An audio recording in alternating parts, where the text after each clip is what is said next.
उदयपुर में हनुमान जन्मोत्सव को लेकर मंशापूर्ण हनुमान मंदिर में भव्य तैयारियां पूरी कर ली गई है। 2 अप्रैल को तड़के पंचामृत अभिषेक के साथ महोत्सव की शुरुआत होगी। इसके बाद विशाल शोभा यात्रा, विशेष श्रृंगार, 56 भोग और महाप्रसादी जैसे कार्यक्रम आयोजित किए जाएंगे।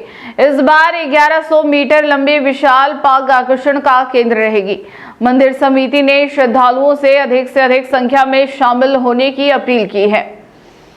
उदयपुर में हनुमान जन्मोत्सव के उपलक्ष्य में श्री मंशापूर्ण हनुमान मंदिर में भव्य धार्मिक आयोजनों की रूपरेखा तैयार कर ली गई है।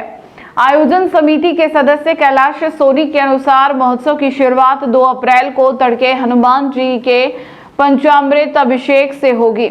विख्यात पंडितों के मंत्रोच्चार के बीच शुद्ध घी, दूध और पंचामृत से अभिषेक संपन्न कराया जाएगा। इसके पश्चात मंदिर के पुजारी पंडित पवन जी के सानिध्य में बजरंगबली को विशेष स्वर्ण आंगी का भव्य श्रृंगार धारण कराया जाएगा, जो श्रद्धालुओं के लिए आकर्षण का केंद्र रहेगा। दोपहर 11 बजे मंदिर परिसर से एक विशाल शोभा यात्रा निकाली जाएगी, जो शहर के विभिन्न मार्गों से होकर गुजरेगी।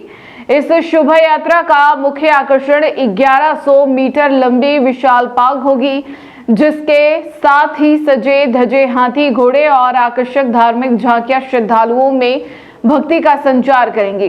करीब दोपहर 2 बजे शोभा यात्रा फिर से मंदिर परिसर पहुंचेगी, जहां हनुमान जी को यह विशाल पाग धारण कराई जाएगी।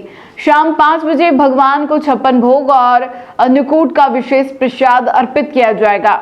इसके बाद राव जी का अटा स्थित खेमराज जी के अखाड़े में विशाल महाप्रसादी का आयोजन किया जाएगा, जो देर रात तक चलेगा। यहाँ भजन संध्या का भी आयोजन होगा। इसके साथ ही मंदिर परिसर के बाहर 28 मार्च से 2 अप्रैल तक 6 दिवसीय रामलीला का मंचन किया जा रहा है, जिसमें वृंदावन और मथुरा से आए कलाकार प्रतिदिन शाम को भगवान श्री राम की लीलाओं का सजीव चित्रण कर रहे हैं।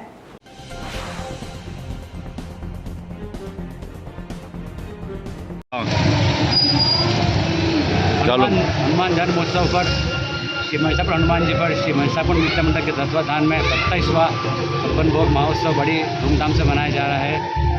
2 अप्रैल को सवेरे हनुमान जी को पंचामृत अभिषेक करा जाएगा। उसके पश्चात हनुमान जी की विशेष एक पाग यात्रा निकाली जाएगी, जो विभिन्न मार्गों से होते हुए हनुमान मंदिर पर आकर संपन्न होगी।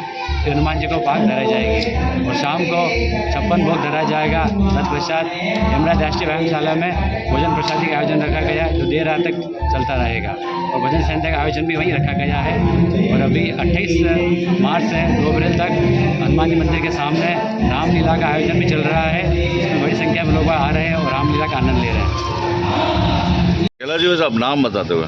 मैं कैलाश सोनी, यहाँ मंशापूर्ण मित्र मंडल की ओर से ये 27वां हनुमान जी के जन्मोत्सव का आयोजन हो रहा है। और हमारे यहाँ पर हमारे साथ अध्यक्ष महोदय श्री गौरी जी तोषनीवाल साहब और संरक्षक महोदय भूपेश जी मेहता साहब के तत्वाधान में लगभग 200 जनों की लड़कों की टीम हमारे यहाँ पर काम करती है।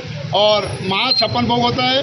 2 तारीख सवेरे घी, दूध, पंचामृत से विख्यात पंडितों द्वारा मंत्रोच्चार द्वारा उनका अभिषेक किया जाएगा। उस तत्पश्चात हमारे पंडित जी श्रीमान पवन जी पुजारी साहब की तरफ के सानिध्य में स्वर्ण आंगी का होगा। और 11 बजे हमारे यहाँ से एक विशाल शोभा यात्रा निकलेगी, जिसमें विभिन्न प्रकार के हाथी, घोड़े, बहुत सारी झांकियाँ और एक 1100 मीटर की एक पाग जो हमारा हर साल निकलती है, वो भी इस साल निकाली जाएगी। और स्वर्ण आंगी लगभग 2 बजे तक तैयार हो जाएगी। हमारा शोभा यात्रा भी 2 बजे तक हमारे यहाँ पर आ जाएगी और फिर हम वो 2 बजे, 2:15 बजे के आसपास पाग का धारण कराएंगे। और शाम को 5 बजे यहाँ पर अन्नकूट महोत्सव के लिए अन्नकूट प्रसाद धराया जाएगा। और यहाँ पर हेमराज जी का अखाड़ा व्यायामशाला में राव जी का आटा में महाप्रसादी का आयोजन जो प्रतिवर्ष की भांति इस वर्ष भी है। और सभी से यही प्रार्थना है कि ज़्यादा से ज़्यादा संख्या में पधार कर महाप्रसादी का लाभ देवे और इस महा आयोजन का संपूर्ण लाभ लेवे। और 6 दिवसीय वृंदावन से, मथुरा से पधारे हुए कलाकार यहाँ पर रामलीला का आयोजन कर रहे हैं। रोजाना शाम को 7:30 बजे से 11 बजे तक रामलीला का आयोजन होता है।